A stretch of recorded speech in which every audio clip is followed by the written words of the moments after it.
नमस्कार दोस्तों, स्वागत है आपका अपनी YouTube channel study easy code में। आज हम इन्वायरमेंट एंड इकोलॉजी के बेसिक कॉन्सेप्ट्स को जानेंगे। ठीक है, काफ़ी डिटेल वे में इसको कवर करेंगे हम। और यह वीडियो उन सारे एस्पिरेंट्स के लिए काफ़ी बेनिफिशियल होगा जो कि प्रिपरेशन कर रहे हैं यूपीएससी 2025 के लिए। ठीक है, तो चलिए शुरू करते हैं। इन्वायरमेंट, जब हम बात करते हैं इन्वायरमेंट, तो जो फर्स्ट क्वेश्चन हमारे माइंड में आता है, इन्वायरमेंट होता क्या है। देखो, environment refers to the sum of the total condition that surround us at a given point in time and space। ठीक है, सपोज दैट अभी जहां पे भी आप बैठे हो, आपके आसपास जितनी भी चीजें हैं वो सब इन्वायरमेंट में आएंगी। ठीक है, तो कहीं ना कहीं एक ऐसा कंडीशन है जिससे हम सराउंडेड हैं। मतलब समझ रहे हो, जैसे भी हम हैं उस सिचुएशन में जितनी भी हमारे सराउंडिंग की चीजें हैं, दैट इज कॉल्ड इन्वायरमेंट। ठीक है, तो अगर हम देखें तो यह वर्ड डेराइव हुआ था फ्रेंच वर्ड इन्वायरोनर, जिसका मतलब होता है नेबरहुड। समझ रहे हो आप, तो हमारा फ्रेंच वर्ड इस वर्ड से डेराइव हुआ था ये वर्ड। ठीक है, अगर हम देखें तो जो ईच पार्ट है इन्वायरमेंट का इट्स कॉल्ड इकोलॉजिकल फैक्टर्स। जितने भी पार्ट हैं इन्वायरमेंट के उसे हम इकोलॉजिकल फैक्टर बोलते हैं। ठीक है, बेसिकली हमारा ये इन्वायरमेंट का कॉन्सेप्ट हो गया। इन्वायरमेंट जहां पर भी हो आप जिससे सराउंडेड हो, दैट इज कॉल्ड इन्वायरमेंट। अब इसके कंपोनेंट्स की अगर बात करें तो हम बेसिकली दो कंपोनेंट्स में इसको देखते हैं, एक होता है बायोटिक, एक होता है एबायोटिक। ठीक है, बायोटिक मतलब बायो मीन्स लाइफ। ठीक है, मतलब लिविंग ऑर्गेनिज्म।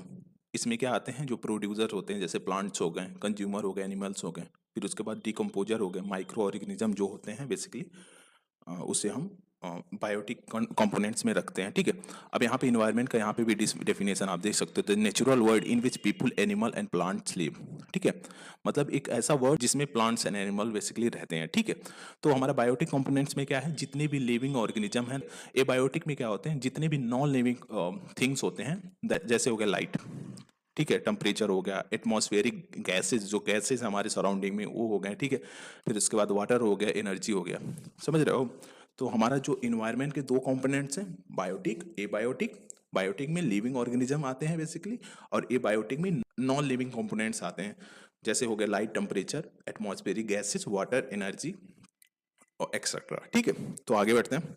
देखो, हमने पहले देखा जो जितने भी लिविंग थिंग्स है ना, उसे हम बेसिकली बायोटिक कंपोनेंट्स बोलते हैं। जैसे ह्यूमन बीइंग हो गए, एनिमल हो गया, ग्रीन और नॉन ग्रीन प्लांट्स हो गए, डिकम्पोजर हो गए, ठीक है, पैरासाइट हो गए, बैक्टीरिया हो गए, फंगी हो गए, प्रोटोजोआ हो गए। आप यहाँ पे काफ़ी अच्छा एग्जांपल देख सकते हो, प्रोड्यूसर प्लांट्स हो गए। ठीक है, कंज्यूमर बी हो गया, चीता हो गया, काऊ हो गई। ठीक है, उसके बाद ह्यूमंस हो गए। आप डिकम्पोजर में फंगाई हो गया, फिर उसके बाद बहुत सारे जो डिकम्पोजर बेसिकली हैं उसको आप देख सकते हैं यहाँ पे। ठीक है, अब हमारा आता है एबायोटिक कंपोनेंट्स। जितने भी नॉन लिविंग थिंग्स होते हैं इन्वायरमेंट में उसे हम बेसिकली एबायोटिक कंपोनेंट्स बोलते हैं। Light, temperature, soil, atmospheric gas, weather, air, salinity, soil temperature, light, water, minerals हो गए, पीएच हो गया, ह्यूमिडिटी हो गया। तो आप काफ़ी क्लियरली इसको समझ गए होंगे कि एबायोटिक और बायोटिक कंपोनेंट्स एग्जैक्टली क्या होते हैं इन्वायरमेंट के। ठीक है, तो फिर हम आगे बढ़ते हैं। अब हम देखते हैं इकोलॉजी। इकोलॉजी क्या होता है, देखो, यह एक साइंटिफिक स्टडी होता है relationship of living organism with each other and with their environment. ठीक है, कैसे जो लिविंग ऑर्गेनिज्म है बेसिकली एक दूसरे से इंटरेक्ट कर रहे हैं, और उसके साथ साथ वह कैसे जो उनका इन्वायरमेंट है उसमें कैसे रह रहे हैं, कैसे चीज़ों को लेकर बेसिकली आगे बढ़ रहे हैं। इसी सब के स्टडी को हम बेसिकली क्या बोलते हैं, इकोलॉजी। मतलब scientific study of relationship of living organism with each other and with their environment. जो ये टर्म इकोलॉजी है वो first coined by German biologist Ernest Haeckel in 1869। कौन किया था, जर्मन जो बायोलॉजिस्ट थे अर्नेस्ट हैकेल, उनके द्वारा 1869 में इसको बेसिकली कॉइन किया गया था, इसको नाम दिया गया था। ठीक है, और यह जो डेराइव्ड हुआ था two Greek words, oikos meaning home या स्टेट्स। मतलब ओइकोस एक वर्ड है जिसका मतलब है होम। ठीक है, और फिर उसके बाद लोगोस, इसका मतलब है स्टडी। मतलब जो किसी भी ऑर्गेनिज्म के जो होम है, मतलब वो कैसे इंटरेक्ट कर रहे हैं एक दूसरे से, कैसे इन्वायरमेंट से इंटरेक्ट कर रहे हैं, उसकी स्टडी को हम बेसिकली इकोलॉजी बोलते हैं। ठीक है, अब जो लेवल ऑफ इकोलॉजिकल ऑर्गेनाइजेशन हम बेसिकली कितने लेवल्स में देखते हैं, 6 लेवल्स पे। पहला हमारा होता है इंडिविजुअल। ठीक है, फिर उसके बाद पॉपुलेशन आता है, फिर कम्युनिटी आता है, इकोसिस्टम आता है, बायोम आता है, फिर हमारा बायोस्फीयर आता है। अब एक एक करके सारों को डिटेल में हम देखते हैं आगे। इंडिविजुअल क्या होता है, कोई भी लिविंग थिंग्स, या फिर आप बोल सकते हो ऑर्गेनिज्म, उसे हम बेसिकली इंडिविजुअल बोलते हैं। जैसे आप यहाँ पे रैट देख सकते हो, स्नेक देख सकते नॉर्मली देखें तो जो इंडिविजुअल होते हैं ना, they do not breed with individual from other groups, मतलब वे अपने ही ग्रुप में ब्रीड करते हैं, अदर ग्रुप में, मतलब ये रैट है ना, स्नेक है, ये दोनों ब्रीड नहीं कर सकते।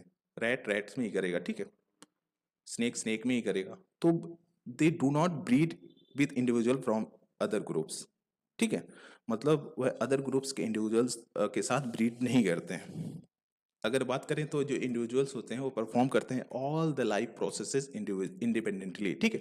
For example the tiger is a type of individual organism, मतलब एक टाइगर आप ले सकते हो, उसे as a type of individual organism मान सकते हो, उसे बोल सकते हो, ठीक है। तो आप, मैं यहाँ पे इसको एग्जांपल्स को लगा दिया था, ये सारे आप यहाँ पे एग्जांपल दिया है इंडिविजुअल का, तो आप देख सकते हो क्लियरली क्या है इंडिविजुअल का मतलब, ठीक है। अब हमारा आता है पॉपुलेशन, यह क्या होता है, defined as a group of individual of the same species, ठीक है, that present in a specific area at a given time and are capable of interbreeding freely, ठीक है, मतलब interbreeding freely। ये देख सकते हो आप, ग्रुप ऑफ सेम स्पीसीज हैं, या क्या करते हैं, इंटरब्रीड करते हैं फ्रीली, समझ रहे हो आप। तो बेसिकली यही है कॉन्सेप्ट, पॉपुलेशन का मतलब क्या है कि एक ग्रुप ऑफ इंडिविजुअल हैं जो कि सेम स्पीसीज के हैं, ठीक है, जो कि एक स्पेसिफिक एरिया में रहते हैं at a time and are capable of interbreeding, ठीक है। और जो एवरी इंडिविजुअल स्पीसीज होते हैं ना, वह रिप्रेजेंट करते हैं पॉपुलेशंस में। अब हमारा आता है कम्युनिटी, ये क्या होता है, ये naturally occurring assemblage of species population that occur together in specific geographical areas या स्पेस एंड टाइम। मतलब क्या है बेसिकली कि एक कोई एरिया है, जियोग्राफिकल एरिया है, ठीक है,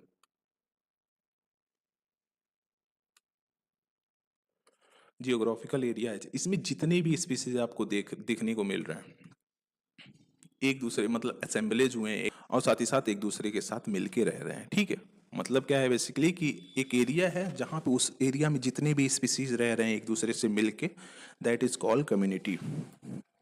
and these individual interact with the one of the same species as well as with other species, मतलब जो इंडिविजुअल्स यहाँ पे हैं, जैसे ये हो गया, ये अपने इंडिविजुअल के साथ मतलब अपनी स्पीसीज के साथ इंटरेक्ट करेगा, ठीक है, साथ ही साथ इसके अदर जो स्पीसीज है उसके साथ भी इंटरेक्ट करता है, बेसिकली कम्युनिटी हम इसी को बोलते हैं, ठीक है। जो टाइप्स ऑफ कम्युनिटी होते हैं ना, वह दो टाइप्स के होते हैं। पहला हो गया हमारा मेजर कम्युनिटी, यह क्या होता है, smallest ecological unit that can sustain itself and self regulating, मतलब जो स्मॉलेस्ट, जैसे आप एक ग्रास देख सकते हो, ये बेसिकली स्मॉलेस्ट इकोलॉजिकल यूनिट है ना ग्रास, यह क्या करता है, कैन सस्टेन इटसेल्फ, खुद से ही सस्टेन कर सकता है और खुद से ही रेगुलेट कर सकता है। इनकी साइज काफी ज्यादा बड़ी होती है, large size and relatively independent of other communities, ठीक है, ये अदर कम्युनिटीज से बेसिकली इंडिपेंडेंट होते हैं और साइज में काफी ज्यादा बड़े होते हैं। और साथ ही साथ इस यह डायरेक्टली कहीं ना कहीं डिपेंडेंट होते हैं sun energy from the outside, ठीक है, मतलब केवल सन के एनर्जी पे डिपेंडेंट होते हैं यह जो मेजर कम्युनिटी आते हैं। आगे देखें तो a major community is combination of floral community, faunal community and microbial community, ठीक है। एग्जाम्पल के तौर पे आप देख सकते हैं पॉन्ड, ए फॉरेस्ट, एक ग्रास लैंड देख सकते हो, फिर उसके बाद लेक्स, समझ आया। मतलब मेजर कम्युनिटी में सबसे जो स्मॉलेस्ट इकोलॉजिकल यूनिट्स होता है उसमें आते हैं, कैन सस्टेन इटसेल्फ, या फिर आप बोल सकते हो कैन बी सेल्फ रेगुलेटिंग, ठीक है, और इनकी साइज काफ़ी ज़्यादा बड़ी होती है और इंडिपेंडेंट होते हैं अदर जो कम्युनिटीज़ होते हैं उससे, मतलब उनसे अदर कम्युनिटीज से कुछ लेना देना नहीं होता है, ठीक है, वो सेल्फ नरिशिंग होते हैं, सेल्फ सस्टेनिंग होते हैं, मतलब वो खुद का अपना नरिश करते हैं, साथ ही साथ खुद ही सस्टेन कर जाते हैं। किस पे डिपेंडेंट होते हो, only on the sun's energy, मतलब सन की एनर्जी पे बेसिकली डिपेंडेंट होते हैं, ठीक है। माइनर क्या होते हैं, smallest ecological units that not individually self sustaining and rely on interaction with other communities, मतलब खुद से सस्टेन नहीं कर सकते, आपको किसी न किसी पे रिलाई करना होगा। जैसे आप देख सकते हो स्नेक इस पे रिलाई करता है, बर्ड्स पे रिलाई करता है, ठीक है, ये इस पे रिलाई करता है, तो आप देख सकते हो कैसे एक दूसरे के ऊपर सब डिपेंडेंट हैं, dependent on neighbouring communities for their energy and nutrition, मतलब जो एनर्जी चाहिए उनको वह जो नेबरिंग कम्युनिटीज होते हैं, रैट्स वगैरह, आप माउस वगैरह कुछ भी ले सकते हो आप, उस पर डिपेंडेंट होते हैं बेसिकली, ठीक है। अब हमारा आता है इकोसिस्टम, इसका डेफिनेशन देखें तो an ecosystem is community of an animals plants interacting with each other in a given area as well as with the abiotic components of environment such as air, water, suns, soil, क्या है basically, ये कोई ecosystem है suppose है, ठीक है। यहाँ पे जितने भी बायोटिक कंपोनेंट्स हैं कैसे एक दूसरे के साथ इंटरेक्ट कर रहे हैं, दैट इज कॉल्ड इकोसिस्टम, ठीक है। मतलब देखो, आप यहाँ पे देखो ना, community of animals plant interact, जो भी प्लांट्स है वो एक दूसरे से कैसे इंटरेक्ट कर रहे हैं, कैसे खुद को नरिश कर रहे हैं, कैसे खुद को जो न्यूट्रिएंट्स की नीड है वो पूर्ति कर रहे हैं, तो उसी को हम बेसिकली इकोसिस्टम बोलते हैं, ठीक है। The ecosystem related to the way that all the different organism live interact with each other, ठीक है। कैसे जो डिफरेंट डिफरेंट ऑर्गेनिज्म हैं वो कैसे एक दूसरे के साथ मिलजुल के रह रहे हैं, कैसे इंटरेक्ट कर रहे हैं एक दूसरे के साथ, that is called basically ecosystem. तो अब हमारा आता है बायोम। यह क्या होता है, देखो, biome is a very large ecological unit characterized by major vegetation type associated fauna adapting to a specific climate zone. देखो, बायोम बेसिकली क्या होता है, इसमें बहुत सारे इकोसिस्टम बेसिकली प्रेजेंट होते हैं। और अगर आप देखोगे जो ट्रीज हैं, एनिमल्स हैं, उनका कैरेक्टरिस्टिक देखोगे ना कहीं हमें सिमिलैरिटी उसमें बहुत ज़्यादा देखने को मिलती है, ठीक है। तो इसी को हम बेसिकली बायोम बोलते हैं। जैसे आप सवाना देख सकते हो, ट्रॉपिकल रेन फॉरेस्ट, इक्वेटर हो गया, ट्रॉपिक ऑफ कैंसर हो गया, कैप्रिकॉन हो गया, यहाँ पे जो ट्रॉपिकल रेन फॉरेस्ट आप देखोगे, यहाँ पे बहुत ज़्यादा सिमिलैरिटीज़ देखने को मिलेगी ना, तो बेसिकली इसी को हम बायोम बोलते हैं, ठीक है। देखो, not an ecosystem but it is can be seen as a form of massive ecosystem, ठीक है। ये इकोसिस्टम नहीं होता है बट इसे हम एज ए मैसिव इकोसिस्टम की तरह देख सकते हैं। काफ़ी ज़्यादा अच्छा एग्जांपल हमें देखने को मिलता है ट्रॉपिकल रेन फॉरेस्ट। उसके बाद हमारा मरीन आ जाता है, फ्रेश वाटर आ जाता है, टुंड्रा आ जाता है, बोरियल फॉरेस्ट आता है, ग्रास लैंड आ जाता है। तो ये सब कहीं ना कहीं एग्जाम्पल्स हैं बायोम के, ठीक है।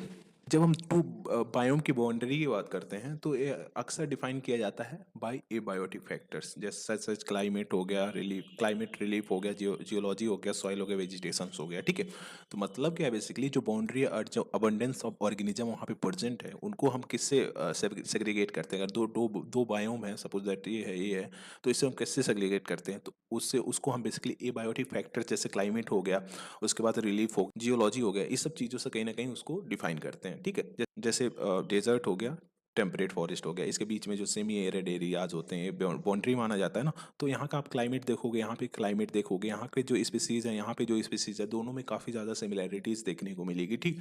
सो इसी की बात कर रहे हैं बेसिकली। अगर देखें तो दो जो बायोम्स होते हैं ना, दे आर नॉट अलाइक, मतलब एक समान नहीं होते हैं। दो बायोम दो तरह के हो गए। अगर 10 बायोम को हम यहाँ पे देखते हैं तो 10 कहीं ना कहीं अलग होंगे एक दूसरे से, ठीक है। तो बेसिकली इसी का बात कर रहा है। तो बायोम क्या है, एक काफ़ी मैसिव इकोसिस्टम है जहाँ पे स्पीसीज जो होते हैं वो काफ़ी सिमिलर कैरेक्टरिस्टिक्स को शो करते हैं, ठीक है। बायोस्फीयर क्या है, ये पार्ट ऑफ अर्थ है वेयर लाइफ एग्जिस्ट। मतलब क्या है बेसिकली, ये जो अर्थ का वह पार्ट है जहाँ पे हम बेसिकली लाइफ लाइफ को देखते हैं, ठीक है। क्या रिफर करता है, refer to realm of living organism, जो रेल्स होते हैं living organism and their interaction with the environment, और उनका जो इंटरेक्शन है इन्वायरमेंट के साथ, जैसे एटमॉस्फेयर हो गया, हाइड्रोस्फीयर हो गया, लिथोस्फीयर। अगर इसको देखें तो it contains all the life forms on earth, ठीक है। देखो, सिंपल में बात यह है, जहाँ पे भी लाइफ प्रेजेंट है उसे हम बायोस्फीयर बोलेंगे, ठीक है। पार्ट ऑफ अर्थ है in which many smaller ecosystem exist and operate, ठीक है। यह अर्थ का एक ऐसा पार्ट है जहाँ पे स्मॉलर इकोसिस्टम एग्जिस्ट करता है और ऑपरेट करता है, ठीक है। देखें तो it extend from deepest root ecosystem of tree to ocean trenches, जो ओशियन ट्रेंचेस होते हैं ना, काफ़ी जो गहरा ये ट्रेंचेस बेसिकली बोलते हैं, टू लस green rain forest and high mountain tops. ये सारी चीज़ें इसमें बायोस्फीयर में आती हैं, ठीक है।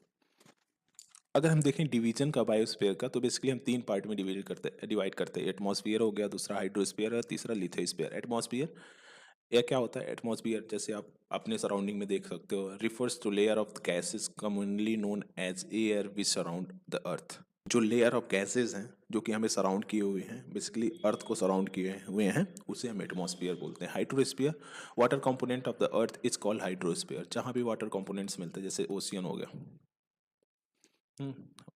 उसे हम हाइड्रोस्फीयर बोलते हैं। It includes ocean, lakes, seas, जैसे पॉन्ड हो गया, रिवर हो गया, स्ट्रीम हो गया, रिवर्स हो गया, जो स्ट्रीम्स वगैरह होते हैं, उसे हम हाइड्रोस्फीयर बोलते हैं। लिथोस्फीयर क्या होते हैं, रिजिड आउटर मोस्ट सेल या फिर hard top layer of the earth, जैसे ये अर्थ है, ठीक है, जैसे ये आप बोल सकते हो, दिस इज लिथोस्फीयर। जो टॉप मोस्ट लेयर है उसे हम बेसिकली लिथोस्फीयर बोलते हैं। It made of minerals and rocks and covered by the thin layer of soil. जो कि मिनरल्स एंड रॉक्स से बेसिकली बना होता है, और जो ऊपरी हिस्सा होता है वो थिन लेयर, काफ़ी एक तरह से पतले लेयर से कवर्ड होता है। अब इकोटोन क्या होता है? जो एक ट्रांजिशनल एरिया होता है ना टू बायोम का, उसे हम इकोटोन बोलते हैं। जैसे आप देख सकते हैं यहाँ पे ग्रासलैंड है, ये फॉरेस्ट है, इसके बीच का जो ट्रांजिशनल एरिया हो जाए उसे हम इकोटोन बोलते हैं। Transitional areas between two biomes where community meet and integrate. ठीक है, जहाँ पे यहाँ के जो कम्युनिटीज़ होते हैं, यहाँ के जो कम्युनिटीज़ होते हैं वहाँ पे मीट करते हैं। ठीक है, consider areas of great environmental importance, मतलब इन्वायरमेंट के हिसाब से काफ़ी ज़्यादा बेनिफिशियल होता है। They provide an area for large number of species, they often experience an influx of animals looking to nest और सर्चिंग फॉर फूड। ठीक है, यहाँ पे हमें वैराइटीज ऑफ स्पीसीज देखने को मिलती है, और यह इन्वायरमेंट के परस्पेक्टिव से काफ़ी बेनिफिशियल होता है। ठीक है, मतलब हरा भरा देखने को मिलेगा, और फिर काफ़ी अच्छा यहाँ पे क्लाइमेट होता है, बेसिकली फेवरेबल फॉर स्पीसीज। ठीक है, हैबिटाट क्या होता है? एक फिजिकल इन्वायरमेंट होता है in which an organism live, मतलब ऑर्गेनिज्म जहाँ रहते हैं बेसिकली हम हैबिटाट बोलते हैं। अगर आपकी बात करें तो आप जहाँ पे भी रह रहे हो, हाँ, उसे हम हैबिटाट बोलेंगे। अगर देखें तो each organism has particular requirement for its survival and lives where the environment provide for those need. ठीक है, अगर जो भी बेसिकली ऑर्गेनिज्म है, जो भी ऑर्गेनिज्म है और उनके फेवरेबल, उनके लिए अगर कोई इन्वायरमेंट फेवरेबल है, वहाँ पे वो अपना हैबिटाट बना लेंगे, वहाँ पे अपना हुआ घर बना लेंगे। ठीक है, each organism has particular requirement, मतलब कोई जो ऑर्गेनिज्म जिसका जिसका जो पर्टिकुलर रिक्वायरमेंट होता है उसी के अकॉर्डिंग वो हैबिटाट को चूज करते हैं। ठीक है, जो फीचर्स हैं हैबिटाट के can be represented by structural components, namely जैसे स्पेस हो गया, फूड हो गया, वाटर हो गया, शेल्टर और कवर। ये सारे जो फैक्टर्स हैं वो काफ़ी ज़्यादा इंपॉर्टेंट रोल प्ले करते हैं एक हैबिटाट को आइडेंटिफाई करने में। ठीक है, मतलब एक घर बनाने के लिए जो ऑर्गेनिज्म है उनको घर बनाने के लिए काफ़ी ज़्यादा इंपॉर्टेंट रोल प्ले करते हैं। अगर देखिए तो earth has 4 major type of habitats, जैसे टेरेस्ट्रियल हो गया, फ्रेश वाटर हो गया, स्टरीज हो गया, ओशियन हो गया। ठीक है, तो ये हमारा जो 4 major type of basically habitat है उसमें आता है। हैबिटाट देख सकते हो, terrestrial habitat, aquatic habitat, grassland आता है, टेरेस्ट्रियल, डेजर्ट हो गया, माउंटेन हो गया। ठीक है, फिर पॉन्ड एंड ओशियन हो गया एक्वेटिक हैबिटाट में। नीज क्या होता है? नीज बेसिकली एक रोल होता है जो एक स्पीसीज प्ले करता है इन इकोसिस्टम। एक इकोसिस्टम में जो भी स्पीसीज रह रहा है, ठीक है, उसके द्वारा जो रोल प्ले किया जाता है उसे हम नीज बोलते हैं। आप बी ले सकते हो, मधुमक्खी बेसिकली हम बोलते हैं उसे, तो उसके द्वारा पोलिनेशन किया जाता है जिससे फ्लावर्स का बेनिफिट होता है, तो उसका एक है ना नीज, एक है ना कि मतलब वो यह काम करता है। तो बेसिकली इसी को बोलते हैं जो स्पीसीज का एक एक रोल जो होता है ना इन्वायरमेंट पे, इकोसिस्टम में जो एक रोल होता है उसी को हम नीज बोलते हैं। refers to totality of all the activities and interactions relationship a species engage in to use the resources in its habitat for the survival and reproduction। ठीक है, मतलब एक स्पेसीज जो भी रिसोर्सेज का यूज कर रहा है उसको एक्सट्रैक्ट करने के लिए कैसे चीज़ें उससे इंटरेक्ट कर रहा है, इसी सब की चीज़ें को बेसिकली बताता है। ठीक है, a niche is unique for species while many species share the habitat. ठीक है, जो एक नीश होता है ना बेसिकली उस एक स्पेसीज है, सपोज दैट एक पर्टिकुलर स्पेसीज है, इसका जो नीश है ना उसका एक ही रहेगा, मतलब नीश सेम नहीं हो सकते, हैबिटाट तो बेसिकली सेम हो सकते हैं, नीश पर सेम नहीं होते हैं। ठीक है, thus no two species in habitat can have the same niche. Habitat में जो टू स्पेसीज, तीन स्पेसीज रहते हैं उनका नीश कभी सेम नहीं हो सकता। If two species occupy the same niche they will compete with each other until one is eventually displaced। एक नीश में अगर बेसिकली स्पीसीज अपना वर्क कर रहे हैं तो दोनों में कंपटीशन बढ़ेगा, और एक जो होगा स्पीसीज वह कहीं ना कहीं डिस्प्लेस उसे होना पड़ेगा due to lack of resources and high competition. ठीक है, आप यहाँ पे हैबिटाट एंड नीड्स में डिफरेंस देख सकते हो। A physical space occupied by the organism, एक फिजिकल स्पेस बेसिकली जो ऑर्गेनिज्म के द्वारा ऑक्यूपाई किया जाता है।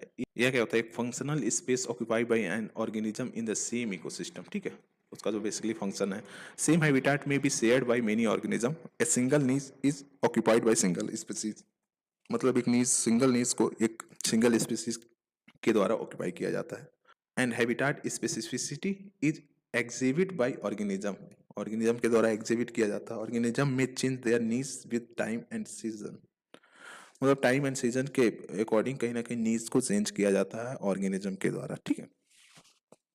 एडेप्टेशन क्या होता है? It refers to structural physiological behavioral characteristic of the life of an organism that enable it to survive in particular environment। जो वेरियस चेंजेस एक ऑर्गेनिज्म के अंदर देखने को मिलते हैं बेसिकली, ताकि वह जिस इन्वायरमेंट में रह रहा है उसमें सरवाइव कर पाए, दैट इज कॉल्ड एडेप्टेशन। आप यहाँ पे एग्जांपल के तौर पे इसको देख सकते हो, ठीक है। जिराफ्स के आपके गर्दन देखने को मिलते हैं, काफ़ी स्मॉल होते थे पहले, हाँ, जिसकी वजह से उनको सर्वाइवल में काफ़ी प्रॉब्लम्स को फेस करना पड़ता था, क्योंकि वो जो फूड्स वगैरह लीव्स वगैरह खाते हैं वो उनको मिल नहीं पाता था। अब देखोगे धीरे धीरे स्ट्रगल करते हुए वह उनका जो एक गर्दन है काफ़ी ज़्यादा बड़ा होने लग गया। आप देख सकते हो यहाँ पे लॉन्ग नेक ट्रेड्स इंक्रीज, यहाँ पे अभी अभी सिचुएशन क्या हो रखा है देखो। मतलब एक तरह से खुद को सरवाइव करने के लिए जो स्ट्रगल करते थे उससे इनका ये गर्दन काफ़ी ज़्यादा लंबा हो गया, ठीक है। स्पीसीज क्या होते हैं? Species a group of similar population of the organism whose members are capable of interbreeding and producing fertile offspring, ठीक है।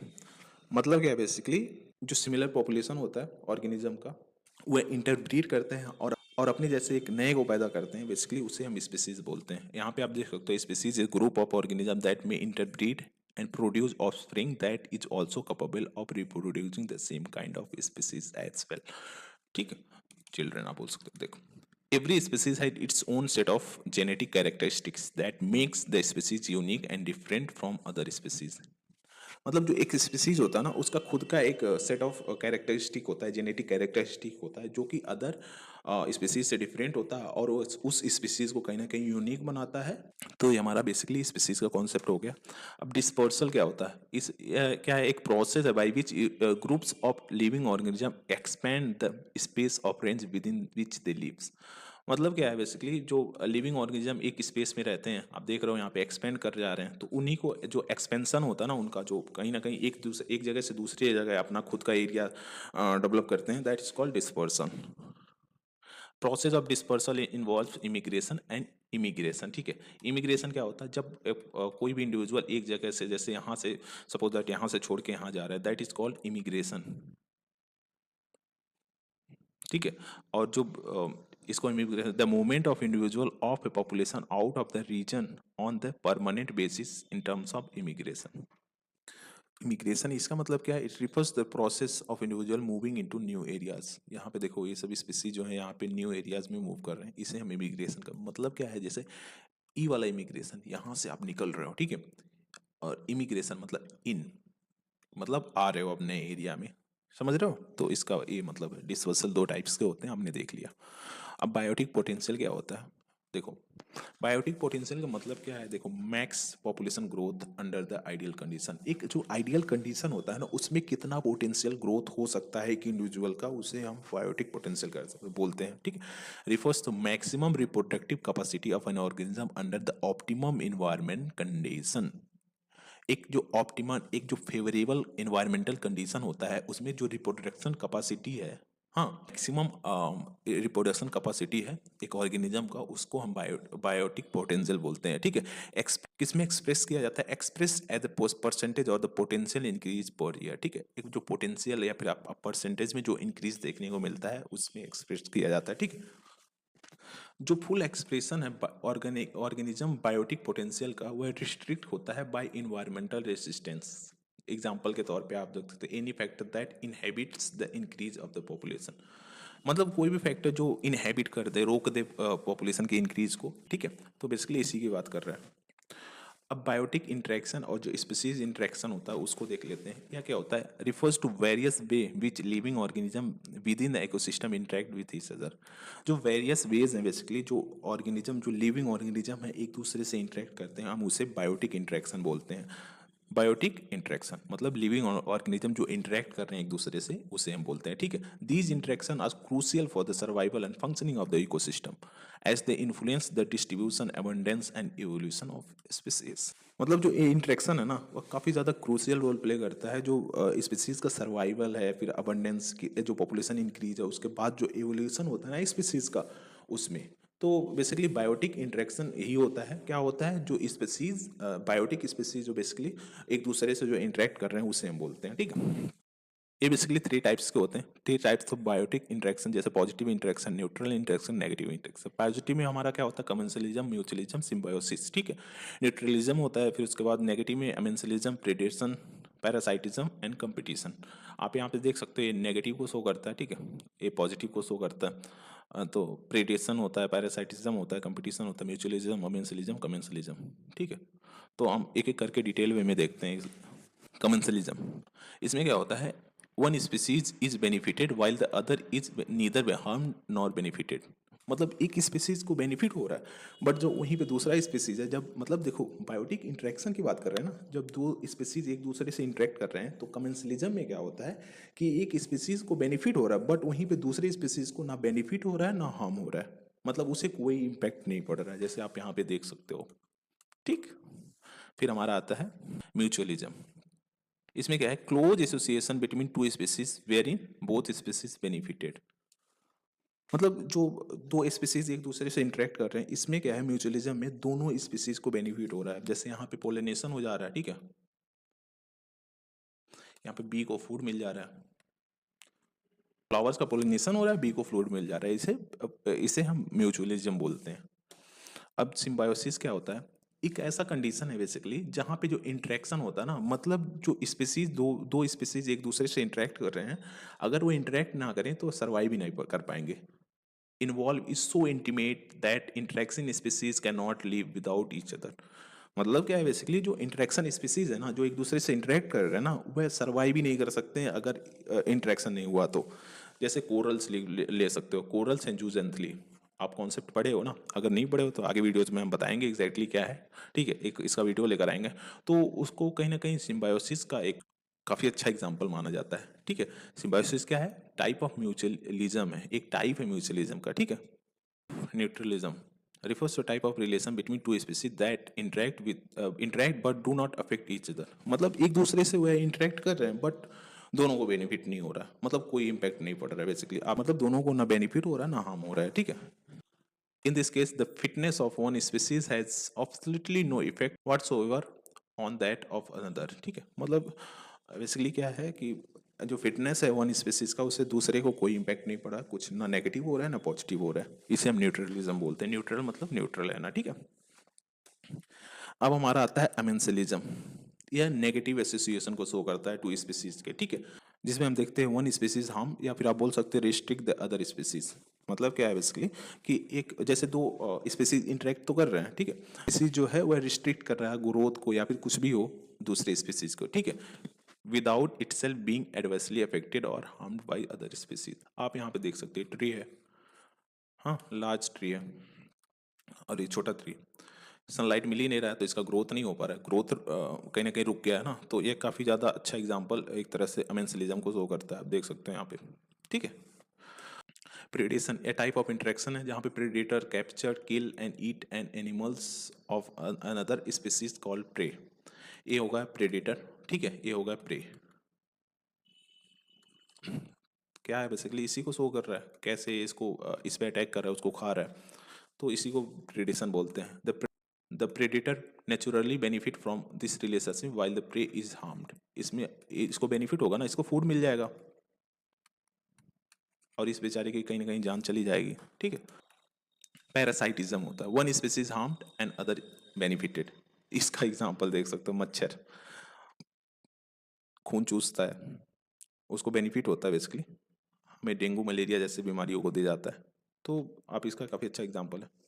Parasitism involves parasite, usually a small size of organism living in on another living species called host। ये host हो गया from which the parasite gets its nourishment and often shelter, ठीक है। यहाँ पे इसको नरिश मिल रहा है, ब्लड मिल रहा है। अब इसमें पैरासाइट जो है, ये मच्छर जो है उसको बेनिफिट हो रहा है और जो होस्ट है उससे हार्म हो रहा है, हमें बीमारियाँ देके चला जा रहा है, ठीक है। तो ये बात है बेसिकली। कंपटीशन क्या होता है, जब यहाँ पे इंटरेक्शन जो होता है ना between two population in which both species are harmed to some extent. यहाँ पे देखो इन दोनों का कंपटीशन है फिश को लेकर, जब सारे फिश खा लेंगे तो फिश बचेंगे कहाँ पे, तो इनको कहीं ना कहीं दोनों को हार्म हो सकता है ना बाद में चल के, तो इसी को शो कर रहा है कंपटीशन है फिश को लेकर, ठीक है। Competition take place when two population और species both need the same essential resources that is in shortly supplied, मतलब दोनों को एक ही चीज चाहिए फिश, और दोनों सप्लाई, उनकी सप्लाई काफी शॉर्टली हो रही है, ठीक है। तो इसी वजह से कहीं ना कहीं दोनों के बीच में कंपटीशन ज्यादा रहेगा और उसकी वजह से दोनों को हार्म हो सकता है। Depending on the type of species involve competition can be two types, दो टाइप्स के कंपटीशन हो सकते हैं। देखो, interspecific competition, intraspecific competition. Interspecific competition refers to competition between different species inhabiting the same ecological areas. आप देख सकते हैं यहाँ पे, इसके लिए इन दोनों के बीच में कंपटीशन हो रहा है, डिफरेंट डिफरेंट स्पीसीज है ना, ये डिफरेंट है, ये डिफरेंट है, इसके लिए कंपटीशन हो रहा है, ठीक है। इंट्रा स्पेसिफिक मतलब क्या, दोनों स्पीसीज सेम है। Interspecific competition refers to the form of competition between members of the same species inhabiting the same ecological areas, member of same species, इसके लिए कंपटीशन कर रहे हैं, ठीक है। तो बेसिकली यही दो टाइप्स के हैं। एंटीबायोसिस क्या होता है, इसको हम देखते हैं तो माइक्रोबियल वर्ड्स में इसको देखने को मिलता है, ठीक है। माइक्रोबियल वर्ल्ड में हमें देखने को मिलता है। ये क्या होता है, रिफर्स टू फुल और द पार्शियल सप्रेशन और the death of on organism by another caused by production of certain substance और environmental condition resulting from metabolic process, ठीक है। आप यहाँ पे देख सकते हो, यहाँ पे लीफ है, ठीक है। ये कोई ऑर्गेनिज्म, स्मॉल ऑर्गेनिज्म है बेसिकली, कुछ सब्सटेंस जो होता है, मतलब कोई किसी टाइप का लिक्विड वगैरह एक्सट्रैक्ट करता है बॉडी से, जिसकी वजह से लीफ को हार्म हो रहा है, ठीक है। तो बेसिकली यही है, बता रहा है एंटीबायोसिस की, मतलब जो एक स्पीसीज है ना, उसके बॉडी से जो एक्सट्रैक्शन हो रहा है, किसी प्रकार का एक सब्सटेंस निकल रहा है, उससे अदर स्पीसीज का हार्म हो रहा है, ठीक है। या फिर आप बोल सकते हैं इन्वायरमेंटल कंडीशन की वजह से ऐसा हो रहा है। In this case none of them derives any benefit, जो दोनों होते हैं ना, उसमें कोई बेनिफिट नहीं डराइव कर पाते हैं। दीज सब्सटेंस और the condition are harmed to another organism, कहीं ना कहीं इसको हार्म करता है ना। तो ये है, the phenomena of antibiosis is more common in microbial world. आप देख सकते हो, मैंने पहले बताया माइक्रोबियल वर्ल्ड्स में ये फिनोमेना काफी ज्यादा कॉमन है, ठीक है। So this is the end of the video, thank you for watching, please do like share and subscribe, thank you guys.